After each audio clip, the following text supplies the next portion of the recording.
నమస్తే అండి. నేను రావణ్ మాట్లాడుతున్నాను. ఇప్పుడే నాలుగో బెయిల్ వచ్చింది. నాలుగో బెయిల్ వచ్చింది.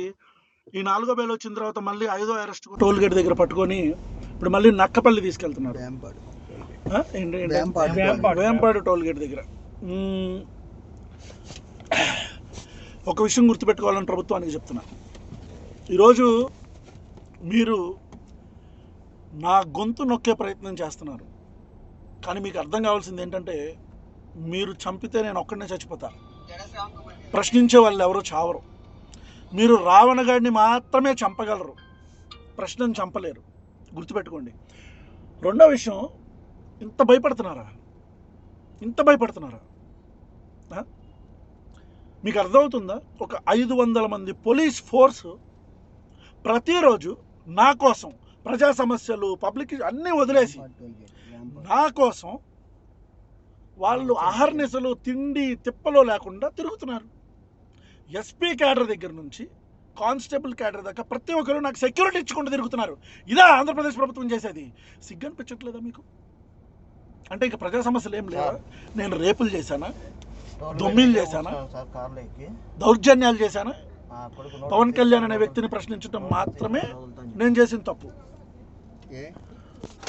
ఈ రోజుకి 4 రోజుల నుంచి నేను భోజనం చేయట్లా, నీళ్లు కూడా ఈ రోజుకి 4 రోజుల నుంచి నేను అన్నం తినట్లా, మంచినీళ్ళు కూడా తాగట్లా. ఈ రాష్ట్ర ప్రభుత్వానికి చెప్తున్నా, మీరు చంపేస్తే పోలీస్ స్టేషన్లో చంపేయండి నన్ను. మళ్ళీ చెప్తున్నా, మీరు నన్ను చంపేస్తే పోలీస్ స్టేషన్లోనే నా పేక పిసికో, గాదే సాయి కృష్ణ హత్య జరిగింది కదా, అట్లానో ఎట్లా నన్ను చంపేయండి.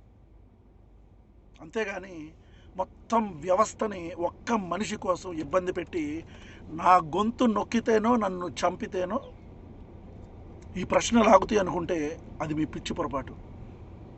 ఈరోజు ఎక్కడికి వెళ్తే అక్కడ, అంటే ఈరోజు బెయిల్ వస్తే ఇమీడియట్గా ఒక కేసు, రేపు బెయిల్ వస్తే మళ్ళీ ఒక కేసు. 4 బెయిల్లు ఈ రాష్ట్ర చరిత్రలో. 4 బెయిల్లు 4 రోజుల్లో వచ్చిన మళ్ళీ 5వ రోజు అరెస్ట్ అయిన ఎవడన్నా ఉన్నాడా? Organized crimes. జనసేన పార్టీ నియోజకవర్గాల్లోనే నేను వెళ్ళటం, అక్కడికి ఆర్గనైజ్డ్గా గుండాలు రావటం, నా మీదకి దాడి చేయడానికి ప్రయత్నించటం, పోలీసులు పాపం అహోరాత్రులు లక్ష్మణ అనుకుంటూ నా చుట్టుపక్కల తిరగటం. ఈ ఆర్గనైజ్డ్ క్రైమ్ అంతా ఎవరు చేస్తున్నారు తెలీదా? అంటే చంపుదాం అనుకుంటున్నారు. దానికి ఇంత మరమ్మతులు ఇవన్నీ ఎందుకంటున్నా? డైరెక్ట్గా తీసుకెళ్ళి చంపేయచ్చు కదా పోలీస్ స్టేషన్లో.